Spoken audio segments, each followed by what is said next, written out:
So would you recommend if you paid for it, it would be better? Would you say? Generally, that's true of everything, isn't it? This is Well, true. apart from love and romance, perhaps.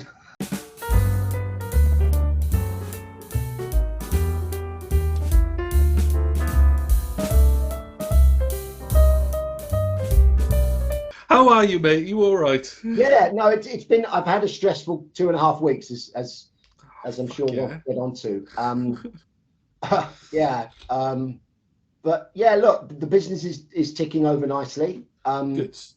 Last year it's doubled the turnover of the previous year, which was That's which really was good, mate. quite gratifying. So it's making enough money for me to plow most of it back in the business and try and. So I'm at the moment I'm Investment. Yeah. building an infrastructure, building out the website so it's got more functionality. It's still a Yeah. massive work in progress. Adding new training products. There's a lot. There's getting some automation built into it.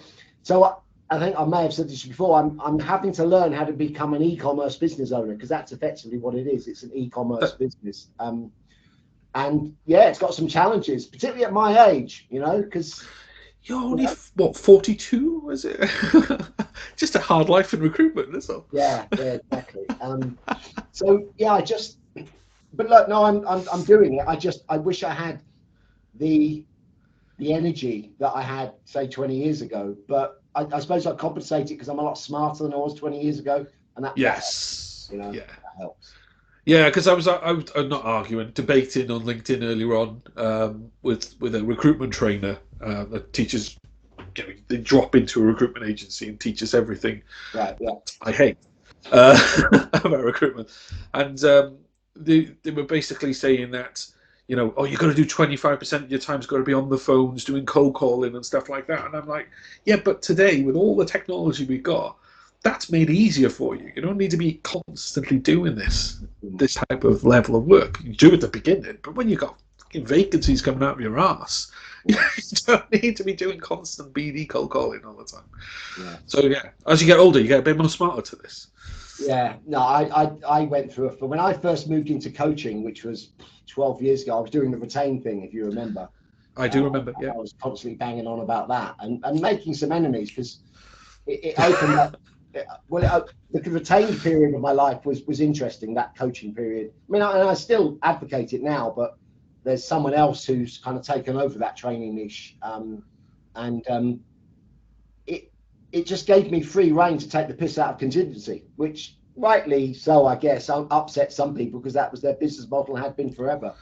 Um, but one of the things that I really like about the recruitment industry is how it's become more complex over the last 20 years. I Um, agree with you there. Yeah, definitely. makes it more interesting.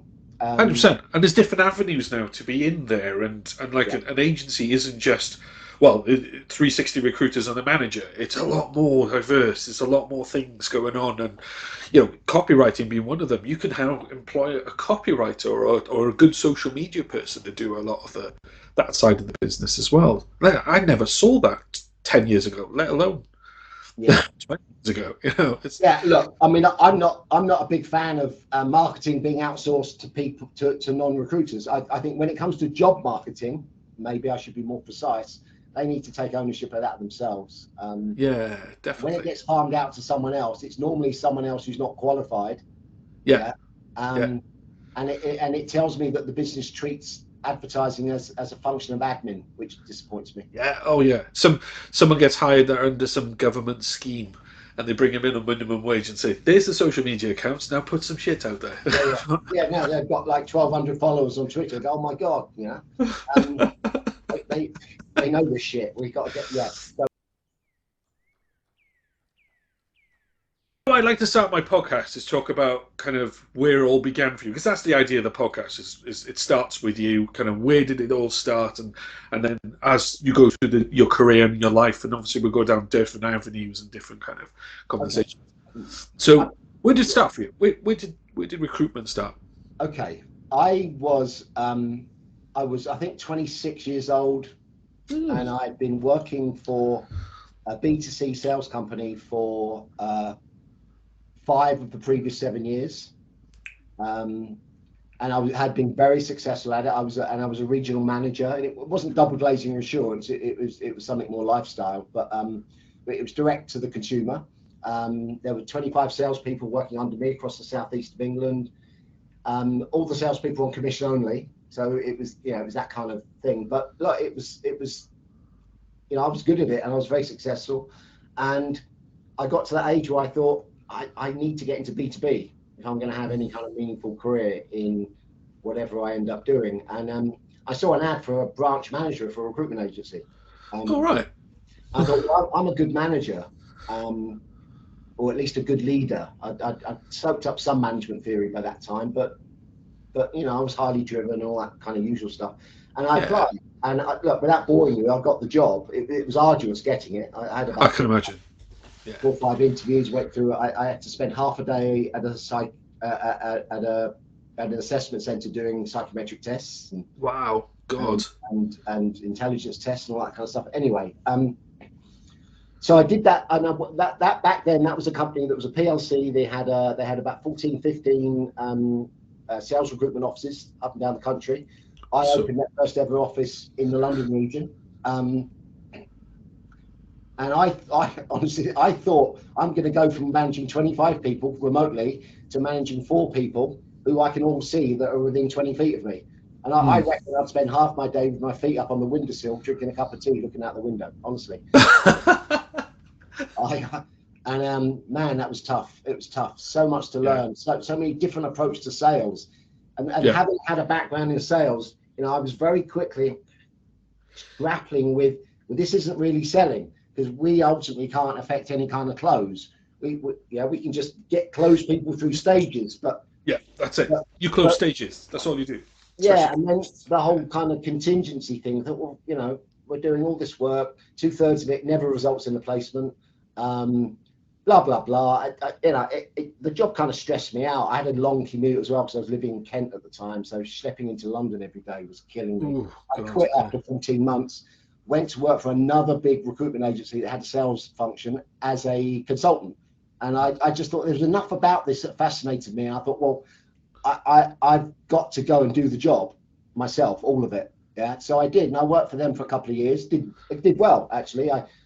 And then I worked for another agency for about a year. That was rubbish, but I was kind of going through a period in my life, which we'll go through, where I was evaluating whether I really wanted to stay in recruitment. I got out of recruitment for a year, and I sold advertising on commission only. And I came back because selling advertising on commission only was even more brutal than. I bet that's harder than contingency recruitment. It's funny, I wasn't that good at selling, but I made enough money to make a living, pay the rent. But half of the deals that I sold off the back of designing an ad and selling that to the client in order to get them to spend money in the publication. So I'd say, look, you could do this, or you could run this kind of headline. And so that was when I first realized I had an instinct for advertising. I'd had some training at my second recruitment company on advertising ads. Looking back, it wasn't that good, but it was something, and we were encouraged to sell advertised search back then as well. Oh wow! So look, I met a woman, moved to Switzerland, had 2 kids, taught English as a foreign language for a couple of years. Started up my own recruitment business. Brilliant. Off the back of the advertising, so that was the big USP, is my ads. So the ads I put out, because this is still pre-internet, this is the late 90s. So you're on broadsheets, some of these adverts. It was local newspapers. And I was only servicing the multinational sector there, because obviously my French wasn't that good. English was my strength, and the ads really stood out, but didn't really catch on. I mean, I made good money for about 6-7 years. I had one really good client that I did a lot of work for. And that's kind of where I kind of merged my ability to write half decent advertising into encouraging clients to retain me. Because again, what I was selling was the ad. Look, basically my sell was, I'll sell your job better than anyone else. You just got to give me 1/3 of the fee up front. Yeah. And then the proof is in the pudding when that candidate kind of comes down that conveyor belt to the client. They're like, oh, this did work. It is worth this money. More than that, It's, I'd show them examples of other ads I'd written, and most of them would get it, and they go, right, yeah. because there was something tangible they could see that they were going to get for their money. Yeah. Um, Yeah. so, and then I came back to the UK in 2005. Then I That's worked in what. house. That's when I started in recruitment. Thanks for reminding me how old I am. And I was 26 as well when I started in Oh, recruitment. really? As well. That's Yeah. late in recruitment. Very late. Yeah. Yeah. What did you do before? So I was basically an engineer. I was mostly in university and in the Air Force doing my apprenticeship, and then I did a couple of years in the trade. But then I went to university, and at the end of university, I fell into recruitment, doing engineering recruitment. Yeah, but So at least you were doing a form of recruitment that you had some understanding of. yeah, yeah. Oh God, you couldn't do it otherwise. I personally think you couldn't do it Yeah, otherwise. I'm amazed when I see kids coming out of university being thrown into trying to recruit Java developers or software engineers in general. Which is probably the toughest crowd, the toughest candidate Yes. crowd out there. That must be a hell of a baptism. Yeah. But yeah, look, and same with me. I came into recruitment specialised in salespeople because I understood the job of being a Salespeople. salesperson. Um, That's it. Yeah. so I worked in house for 4 years. That was God. So many light bulbs got turned on during those 4 years. I've never worked in house, but I got in house friends, and they tell me stuff, and I'm like, how the hell do you do your job? Honestly, I admire in house people, really do. Yeah, there are other factors at play that don't exist in agency. I only worked as a contract recruiter. There's no way I could sign up full time. I was offered a couple of full time I can imagine. Yeah. jobs at one of them. I said, "You're new here, aren't you?" Yeah. If you've been in the last 3 months, you would know that you won't want to hire me. No, I was good at that go in, fix a problem, get out thing.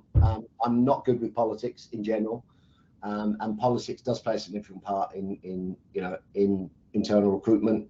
Then we had that awful recession, 2010, was it? 2009, 10, yeah. That's when I was hit badly in that recession as And well. I'd been contracting as an in-house recruiter for nearly 4 years. The money was a bit up and down. I wasn't making any proper money. I was just making enough to kind of get by. And I thought, I've got to trade. I've got to start going back out and start trading as an independent recruiter. So I did that and slowly morphed into coaching. I became very evangelical about the whole retain thing. I just thought the only way decent recruiters can separate themselves from those recruiters that get complained about is by moving at least part of your business to retain, because that then opens the door for your marketing to get a lot better for obvious reasons. Plus on the website, you can just talk about recruitment in more detail and more nuance because you're filling more jobs. And because that's a message to give to clients is, if we take a job on, we'll fill it, because that's all clients want. They want their jobs filled the best way Can possible. you do it? Can you do the job? You hire, I know people keep using these kind of things. You hire plumbers, you hire electricians. You don't want to come and do 80% of a job and not finish it, Yeah, exactly. So, I was doing basically lots of R&D on LinkedIn and Twitter, and getting to lots of arguments because some people quite vehemently, they thought I was anti-agency by promoting that kind of message. Anyway, it was all in preparation for I was going to go into coaching, which I did. But I only coached about 25 recruiters over a sort of 3-year period. Yeah. Again, I was still filling jobs. I was still working as a recruiter. That's how we met. It was actually. Yeah. It was. And then honestly, the copywriting thing, which is now what I'm known for, yes, rightly or wrongly, was almost an accident. I'd always taken job advertising seriously, just because of my background, as I've already told you. So I'd put ads out before on Twitter and LinkedIn, and lots of people said, "Oh, what a great ad, blah, blah, blah." So I started to develop a reputation for someone who kind of took that stuff seriously. Plus my social media presence. I'm on LinkedIn a lot, so I'm writing. I've got an economical style of writing, let's say. Let's be kind. We'll come into that in a bit. Yeah, right. So And I was on Twitter, no, LinkedIn one day, and I saw a post from Jackie, who I'd known for about 10 years. Okay. And she'd done a couple of bits of work for me, but I don't know her that well, but I'd known her sort of professionally for about 10 or so years. Yeah. And I knew I could trust her. And I saw that she was training copywriting. And if I have one kind of positive trait, it's I'm very good at getting people who do things better than me and paying them to do them. Yeah. Because That's a classic leader, by the way. right. Well, I looked at that. I thought, like, there's got to be a market to teach recruiters how to write better job ads. And I literally rang her there and then. I remember I was sat in my kitchen, and I rang her up, and we had a chat. And I said, "Do you think this? Do you want to get involved?" She said, "Yeah, I think it's a good idea." I already had an audience, and that was part of how I sold it to her. Within literally a week, she had an outline of a course. We then played around with it. I added my bits.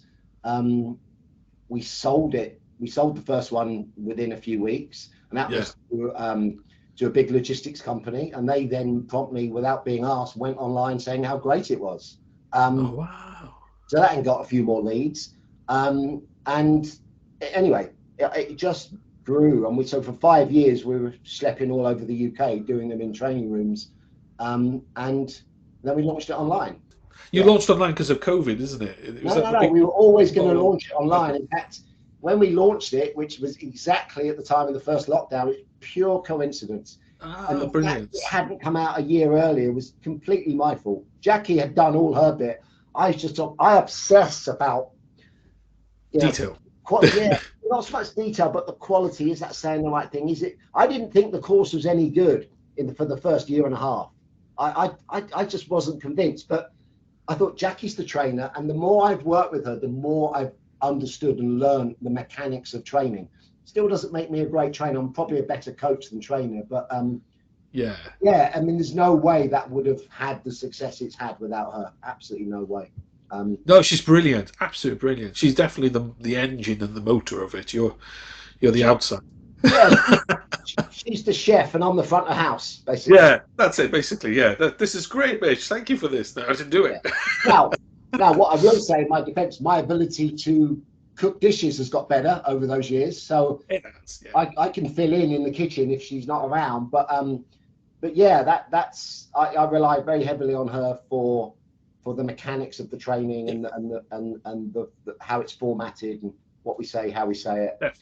No, there's a good, because I've been on one of your courses, and there's a nice balance between both of you and how it works between you both. And I find that my favourite bit is your story time during the course.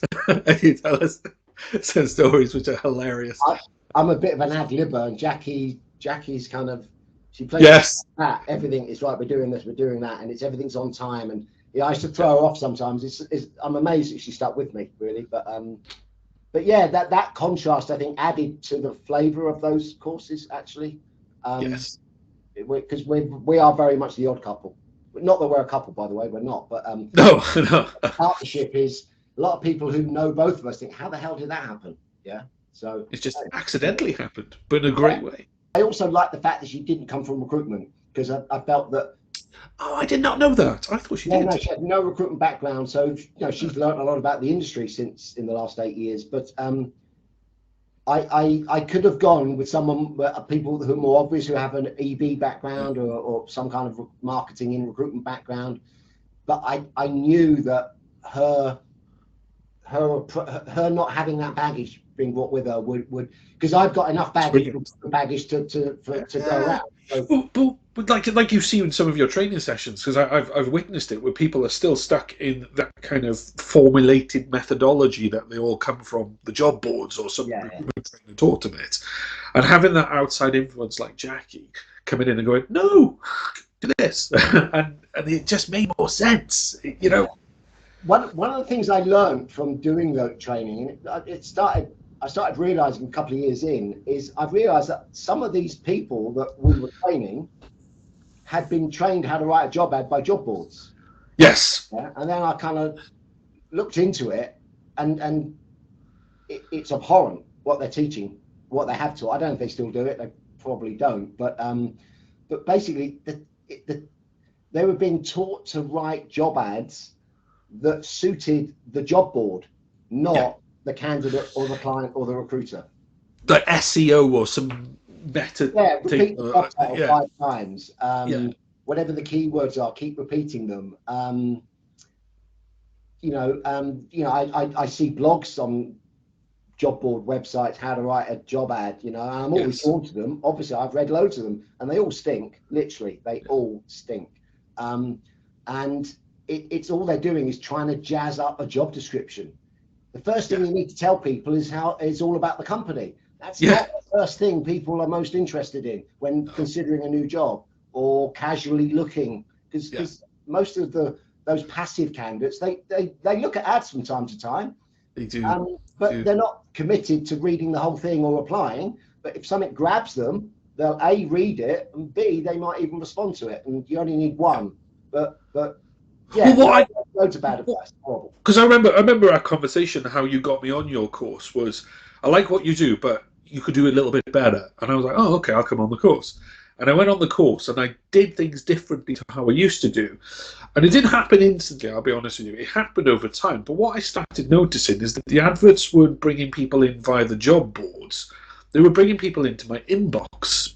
So 'cause certain things I was saying in the advert and the way that I changed the methodology of it, people were coming to me in the inbox. And when you had that initial conversation with the candidates, and you kind of, oh, this candidate's really interested, and it matches the role a little bit better than most candidates I have. But the one big thing that really changed it all was they weren't looking for a job. They were interested to hear more about what, and they took themselves to your website and hammered out a message to you. Yeah. That changed to me. That's where it changed for me the most. That's on a real micro level, because you're a small business, but that's grassroots branding is what that is, in my view. It's people are reading an ad, think, oh, that's different, oh, that's interesting, well, that's interesting to read or fun to read or whatever it might be, and they just think they remember you, or they contact you about for some other reason. So yeah, it has a secondary effect in the medium to long term, without a doubt. Yeah. I think so. But then, obviously, you get your kind of the area I was more interested in working out when I came to your course was like, how do I get this 2-3% of good candidates that are coming through to 5-6-10% good candidates, and it really is fine tuning these adverts to make them like more open to people, and it's extraordinary. Yeah, it's all about small margins. Recruitment advertising has a lot of limitations. I've said this many times. It has a lot of limitations creatively. Yes. It's quite a boxed in kind of medium. There's not a lot of flexibility. It's got better in terms of embedding images, videos, linked to other places, although I'm not a fan of taking readers away from the ad particularly. Job advertising, job advertising takes many, many forms. Yeah, a job ad is a one-to-many medium. Yeah. Any creativity you employ in an ad is going to be subjective to both the writer and the reader, which is why I tend not to advocate that people try to be creative. Yeah, finding interesting metaphors to set up a particular benefit. Yeah. Attention grabber is the opening sentence, for example. What works, what is more consistent and more reliable is structure. Yeah.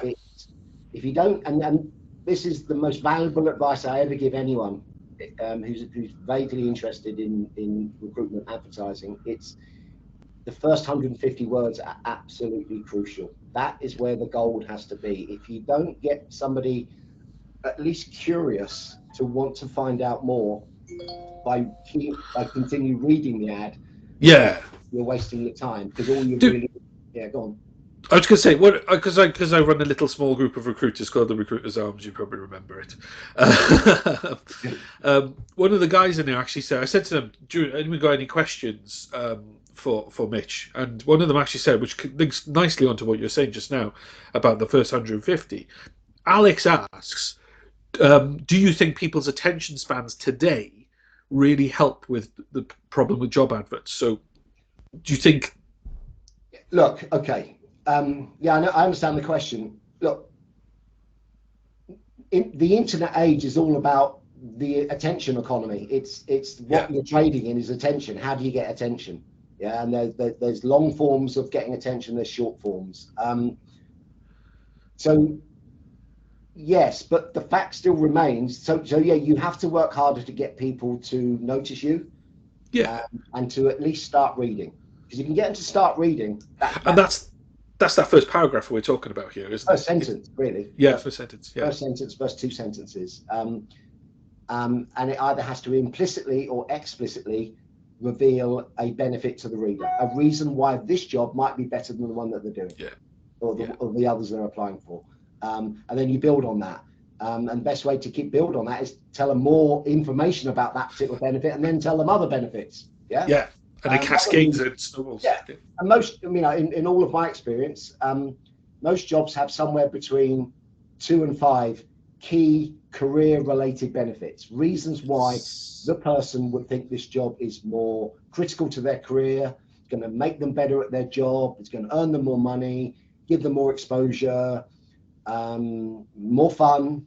It could be a ton of reasons. If it's a really junior admin sort of job, if somebody's not really going to do anything different for the next 10 years, sometimes it can be the view out of the office window that is the critical difference. Yeah, exactly. Yeah, or it could be that could be closer to home, or it could be work from home. There's loads of these little things. Yeah, absolutely. So that, if job ads did that, they would get read more and they would get more responses. It wouldn't be an avalanche, but because we only need to find one customer per ad, that's it. That's it. Small margins. One sentence can make the difference. 100%. Yeah.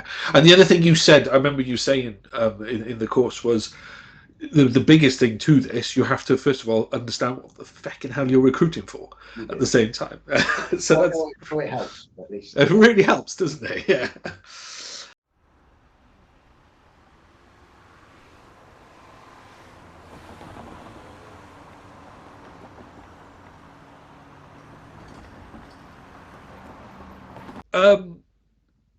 So over the years, so this is where you're at the moment, isn't it? So you're at this copywriting world. You're quite well known on LinkedIn, which you can see me kind of shoehorning in towards at the moment. I know where this is going. Yeah. Should we start with the state of LinkedIn and start with kind of, because a lot of your leads, I presume, come from LinkedIn now, or do you think they start to flow from other places now? Well, it's kind of evolved as it's gone on. Prior to launching online, because now the website generates 40% of my revenue on its own. Brilliant. That's good. Yeah. The other 60% through corporate bookings, and I haven't found a way to automate those yet. But it's possible, because I've booked group programs with companies who've spent somewhere between £3,000 and £6,000 without ever talking to them. It's just been email exchanges of information. So they clearly emailed me already with some intent to possibly buy. Yeah. So I thought, well, if I don't have to talk to them and I'm just dealing with it, surely I can find a way of automating that through a series of FAQs, or I don't know. But anyway, there could be a ChatGPT bot that you could create for it or something. I haven't even started to explore what we could do with that. And in fact, I was talking to a client yesterday, and he suggested we should have some sort of mini training course just on how to use that application in marketing in general. Not for job advertisement though. No, he said he's played around with it a lot. He said it's absolutely rubbish for job ads, but it's really, really good for if you give it the right prompting and information and steering. Yes. He said it's really good for giving you enough ideas for building things like landing pages, outreach, emails. I've asked it to do stuff for me. And tinker with it. And this particular guy, he knows what he's doing as far as marketing is concerned. So there's a lot more that can be done. I think a lot more. For sure. I mean, I've asked ChatGPT to write blogs for me, and I hate them. I've even asked it to write an advert for me with very little information, and it just created a generic rubbish that you get off a job board. So I'm not 100% convinced yet it's a brilliant tool. But what I am convinced, you ask it questions about philosophy or engineering or stuff like that, but else it's great answers for you. I think it's too narrow of an AI at the moment to have a bit more kind of understanding. But you ask it to put a bit of something funny in something, it understands comedy, which is quite scary for an AI that understands comedy. So Yeah, I'm kind of not quite there with it yet. I'm skeptical that it can be used in the recruitment world. What I'd love it to do is that you say, I've got an engineering role. Can you find me 6 candidates that could do this, this, and this? And it goes off, searches everyone, brings back those 6 candidates. That would be quite impressive if it did that. So a lot of the stuff that like you say on LinkedIn, you comes in waves and so forth. Actually, I didn't answer your question.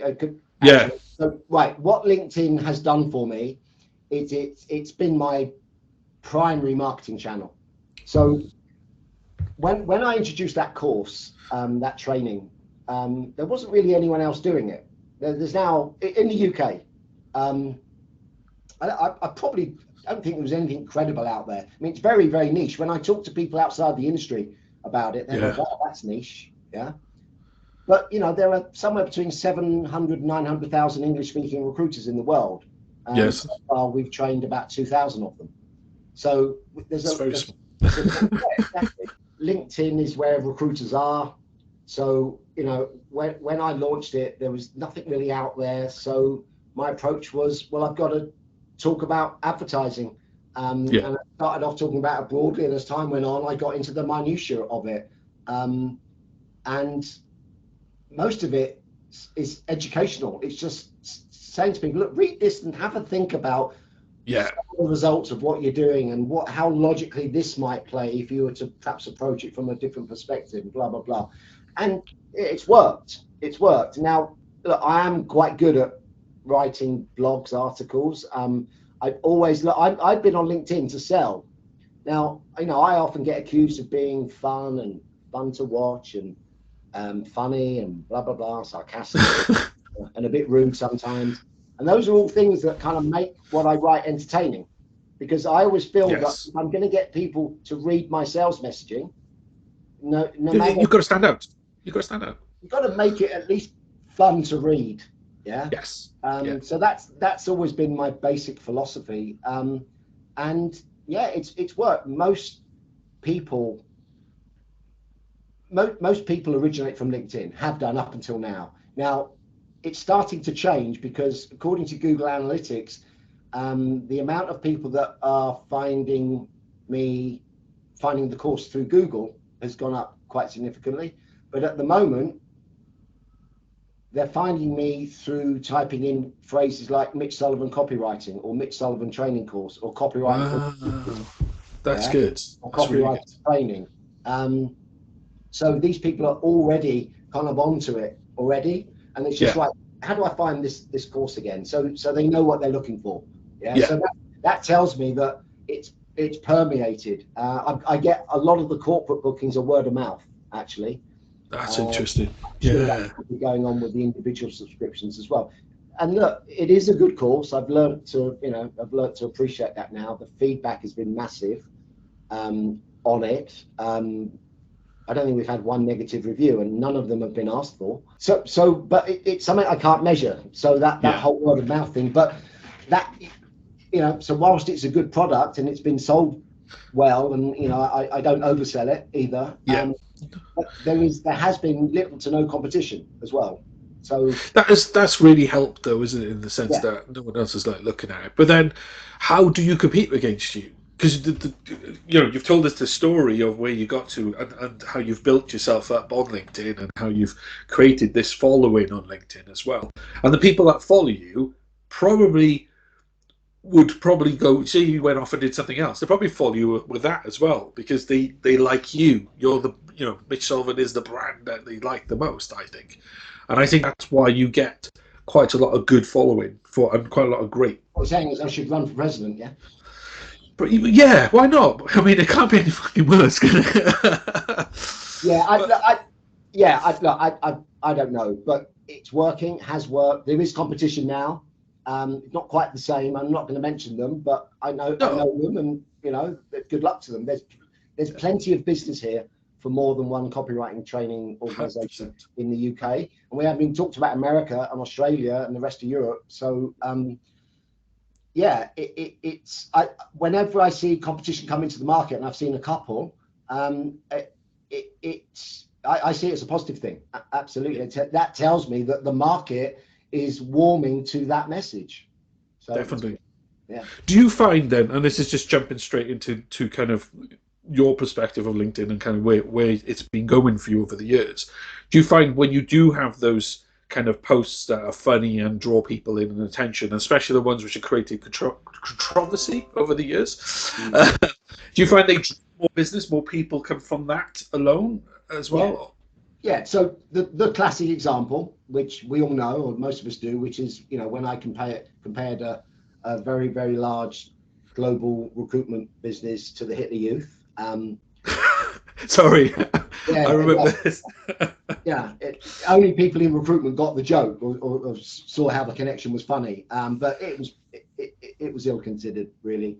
But to take that as an example, yeah, I got so much hate and vitriol, but nearly all of it was coming from people who didn't know who I was or didn't work in recruitment. And my follow account went up by 1,400 people in 3 days. That's extraordinary, isn't it? So Just one post. Yeah. yeah. But yeah, look, I've had some run-ins with LinkedIn. I've been running skirmishes, but this latest episode where I got permanently banned 2.5 weeks ago was a whole other level for me. And I know people that have had issues with LinkedIn. The obvious two that I know quite well is Mike Winnett and yeah, that's the ones I was going to mention to you when we Dan Kelsall. Yeah. Both wonderful contributors to LinkedIn. I've got enormous admiration for both of them, and I like them personally. But Mike lost his account for a year. He did. And that can be really, really damaging. I mean, Mike was already diversifying anyway, but still, and I know Dan has had, I think a lot of Dan's problems have been people reporting him. And they don't like him. With me, it was the algorithm rather than people reporting me. I think so. We like Dan and Mike. They are. I don't know if you know them well. They're not controversial figures. They are just really, really guys pushing the boundaries of away from the norm and into areas that we need to start thinking and we need to start realizing and stuff like that. They're both naturally creative people. Yeah. And they both have a really well-developed sense of humor. Yeah. 100%. 100%. And humor is a great seller of anything. Yeah, it's been proven down the years. It's tricky because you can go a bit too far sometimes, as my example just showed. But yeah, so there's a lot of nuance that LinkedIn aren't getting. The latest episode was I got an email from LinkedIn it was an automated message saying your account's been permanently restricted. Okay, how did you feel when you saw that? What the fuck? Seriously? Yeah. And I thought, what? Wow. How? And then I remembered this one. It was only one comment because I don't go around being rude to people. Yeah, I'm a bit sarky sometimes, and I might make the odd off-color joke, but I don't go around sort of kicking people in the nuts. So I remembered the comment. I thought, right, it's that. So I appealed, and they said no. And it was long. It was begging letter, basically. My business, 50,000 followers. This is going to punch a massive hole in my marketing channel. And for 2 weeks, I've been furiously rewriting my business plans. Oh my God! Right. And I finally got an email back saying, I appreciate your frustrations. However, the decision will not be reversed. Do not contact us again. If you do, it will be ignored. That was quite brutal. Yeah. I then tried LinkedIn help via Twitter. And as soon as I gave them my name or my email address, they went, we can't help. You've been banned. Fuck off, basically. Wow, Jesus. So I thought, right, that's it. I resigned to it. I didn't know what else I could do. So I just got on with it. I did speak to some other people, and other people suggested ways, maybe get to a real person, maybe. Yeah. And I thought, you know what? I've made my case. I've begged twice. Yeah. The second one was attacking it from a, how is this in your best interest angle? Yeah. Yeah. I do generate engagement and traffic, which probably is what you want, I think. And to say that as well, because isn't it like statistics saying that like only 4 or 5% of LinkedIn users generate all the traffic or something? Or like, I don't know, actually. I don't know. What I do know is that, and I've had a lot of experience on discussion forums, which were the early version of social media, if you like. I mean, I've been yeah, discussing things with people on the internet since 2001, so I've had a lot of practice, and I've been in some tough schools, and yeah, I've been beaten up several times. Yeah, so I kind of I've been through it, and you learn. yeah. But yeah, it was, and then I thought, right, that's it. Okay. That's it. I thought, well, that Google Analytic thing I told you, I thought, well, word's out there, so it may not be as damaging as all that. And then I thought, as is my this is what I do. If I think there's something interesting, I write a blog about it. So I wrote a blog about the experience, had it all set out to go in the newsletter this Tuesday, actually. And Yes. on Tuesday evening and Monday evening, I got an email saying the restriction on your account's been lifted. In fact, it's interesting. I had a series of emails because when they reinstate your account, apparently it triggers other automatic emails to come to you relating to, say, your company page or your billing information or stuff like this. Yeah. And the first of those emails that I saw was, you need to update the information on your Copywriting for Recruiters business page. And I thought, why are they sending me this? I've been banned. And I clicked the link, and it was inviting me to verify, but I'd never run any paid campaigns on LinkedIn. I've never had to. Yeah. Yeah. And this is how brutalized I felt. I looked at that and I thought, this is a trick. They're trying to get me to verify myself with the Copywriting for Recruiters business page so they can rub that out as well. You think about that? Yeah. Yeah. And that's how paranoid I'd got. But Jackie talked me off the ledge. I rang her, said, what do you think this means? And she said, no, it's this, that. Yeah, so I went, okay. I then saw the email that said my actual account had been restricted, had been unrestricted. I went on, lo and behold, it was all there. And then about an hour later, I got a personalized email from a chat from the escalations team, whatever that is, who had, for whatever reason, I don't know yet, taken a closer look at my case and had lifted the ban, but reminded me of some previous transgressions that I'd made. But he didn't mention the comment that I had made that got the perma ban in the first place.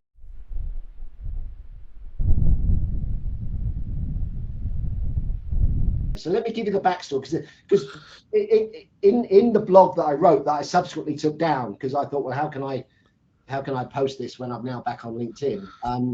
But the context is always key. That's the thing with social media that makes it such a tricky thing to manage, is there's nearly always some context. So I was banned for writing the words, "Thank you for confirming that you're a bit of a twat." Which in context in the UK means nothing. It means you're a bit of an obnoxious person or a bit of an idiot. In America, it means something different. It's a milder version of the C word. But that wasn't going through my mind at the time, because the guy I was talking to, I'd met, I think twice, but certainly once that I can remember, and had been connected to for years. And he's a Brit living in the UK. But it was in a post. He had started a post with a picture of him wearing a MAGA hat. Interesting. And the message was, why do I get such a negative reaction from people whenever I wear this hat? It's just a piece of clothing. And I looked at it, I thought, all right, he's trolling. Yeah. And then somebody I know really well posted on it. And I ignored it. I thought, I'm not getting involved in it. Because I've got a visceral hatred of Donald Trump, by the way. So I can imagine. I'm easily triggered by this kind of stuff.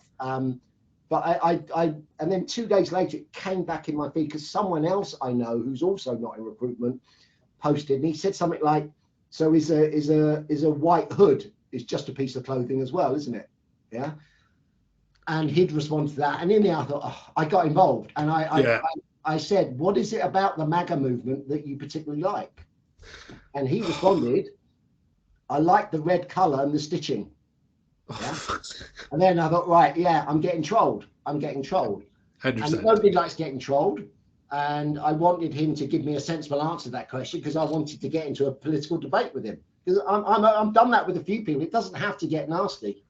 Yeah, yeah. So he was taking the piss. I thought, okay, and that's when I typed, thanks for confirming you're just a bit of a twat.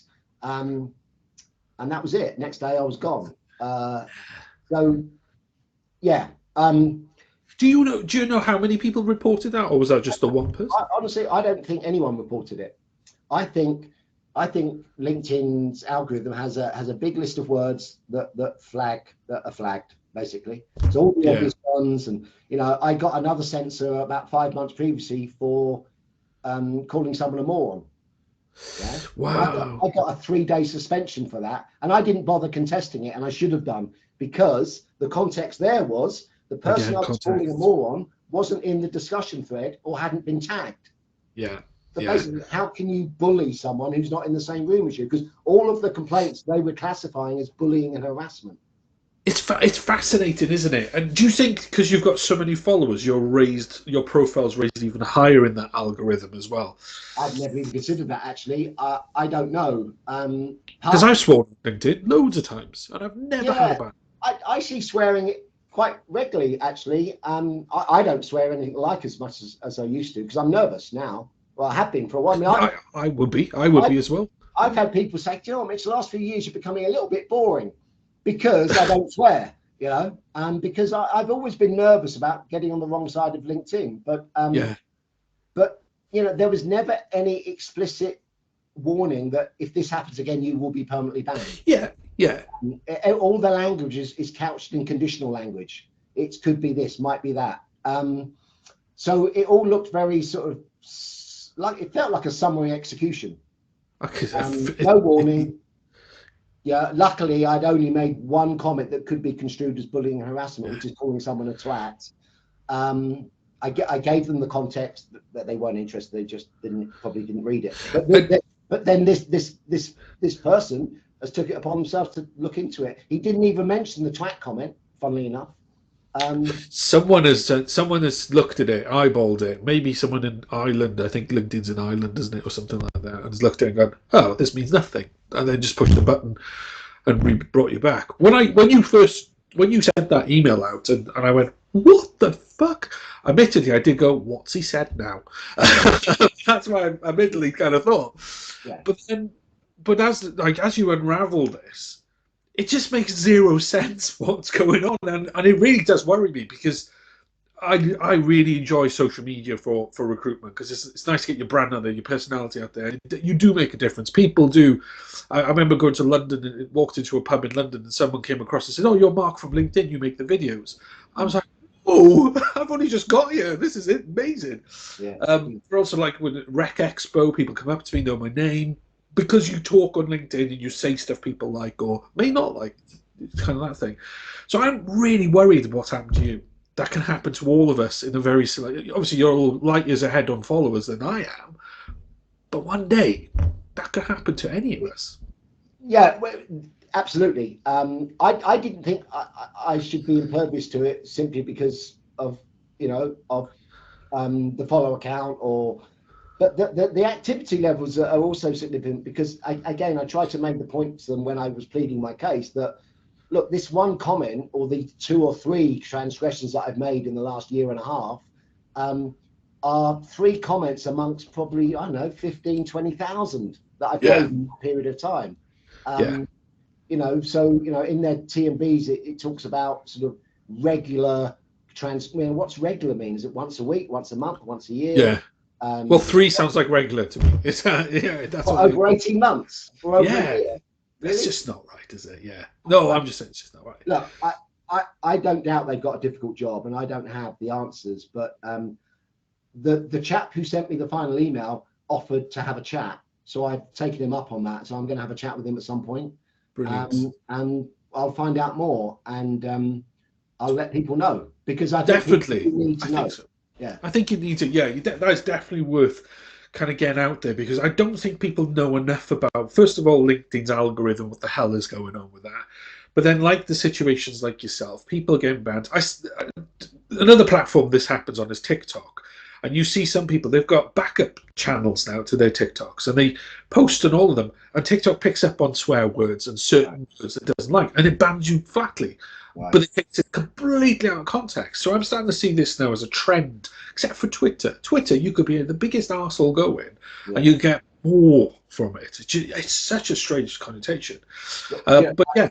When when the ban happened and I had to start reevaluating Twitter and Facebook, and amongst other yeah. things. Yeah. Why is Mitch posting on Facebook all of a sudden? Yeah, that was the reason. Yeah, exactly. Twitter is a little bit more difficult because I built up sort of 4,000 sort of followers on there back when I was using it a lot back in 2012, 13, 14, and then got drawn into LinkedIn. But I just feel whenever I go on Twitter, I feel like I'm walking into a pub where everyone's on their ninth pint. Yes. It is the most randomest conversation you'll ever have with people in a very small amount of words. Over the last year or two, I've been conscious of overexposure, thinking, so I only post once or twice a week these days, and it tends to be quite random. It's not planned. I'm a mood poster, whereas Jackie is a strategic poster. I've just always been conscious of, people have been listening to me banging on about this for quite a few years now. So I'm just going to focus on just keeping a presence so people don't forget about me. But definitely, yeah. And the interesting thing about LinkedIn, while we're on that subject, is I've always found, I think the biggest contributor to whatever success I've had at marketing my business on LinkedIn has been done through comments rather than posts. I'm starting to see this for myself at this moment in time as well. I'm getting a lot more from comments, and especially a couple of companies that I follow, I've put some comments in and the phone's been ringing after it. So there is something definitely in that comment, but you still got to have some sort of personality on there as well at the same time. Yeah, no, for sure. But it's a great way to display what knowledge you have about whatever subject that you're involved in. And the great thing about, so I read 20, 30 times more than I write when I'm on LinkedIn, believe it or not. And I know it looks like I'm only ever posting stuff on LinkedIn, but the great thing about posting comments is that other people are feeding you things to write about. Yeah. You have not come up with anything. Yeah. And everything you write on LinkedIn is an opportunity to sell on some level. I agree with you. Yeah, I think that's the thing about I'm having these debates with some of these recruitment trainers on LinkedIn, where they're talking about selling is only this picking up the phone and speaking to people. Selling is everything you do on social media whilst you're wearing the badge, basically, at that moment. Yeah, the whole concept of social selling gets the piss taken out of it quite a lot, particularly by sales trainers. And I kind of get that, and I have some sympathy for it, but it's worked for me. But sales training can be taught. Social media sales can't be taught. It's a personality thing. You've got to learn. I'm going to try and come up with some training around how to use LinkedIn in particular, social media actually, just because I've had a lot of experience.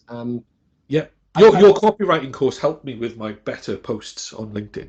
Better LinkedIn. Yeah, no, I don't doubt it. You're already a pretty decent writer anyway. The thing with you that I spoke to was you're unafraid of putting stuff out there, and that's a significant first step. And just wish I could spell better. I was coming to that. Don't worry, I was coming to that. But that's part of the charm, actually, because you've got a certain style. It comes across as down to earth and honest.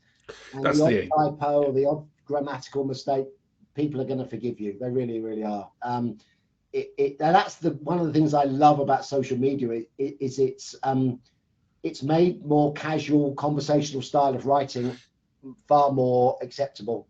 I have seen less grammar Nazis today than I've ever seen, and it's quite extraordinary that because when I used to post on Facebook in a group or something about 5-6 years ago, someone would be literally picking out every word that you've said and saying, no, you should have used there, or there. You know what I mean? It's sorry, I'm just typing on my phone on the toilet. I'm sorry, I didn't write a grammatically perfect post. No, it's madness. It's it's been a significant platform for me because recruiters, that's where recruiters are for the most part. Not all recruiters use it as their favorite social media channel. A lot of them use Twitter, a lot of them use Facebook, but there's a big enough number of them there, particularly in the UK and Europe, to enable me to get this business off the ground and it's and even with the future, even with things like TikTok and video, the written form of advertisement is still, I would say, the predominant form of advertisement. I know the broadsheets are not doing very well at the moment, but we're still reading stuff off the internet. We're still seeing words every day. Yeah, it's mostly words. It's mostly words. People are never gonna buy off the back of an image or a video. Yeah, they're gonna have. I agree with that. At some point. I think it all boils down to when I came into recruitment, literally everything that we generated, be it on the candidate or the client side, started from the telephone. You did. Or picking up and dialing it. Today, nearly all of that now starts from a keyboard.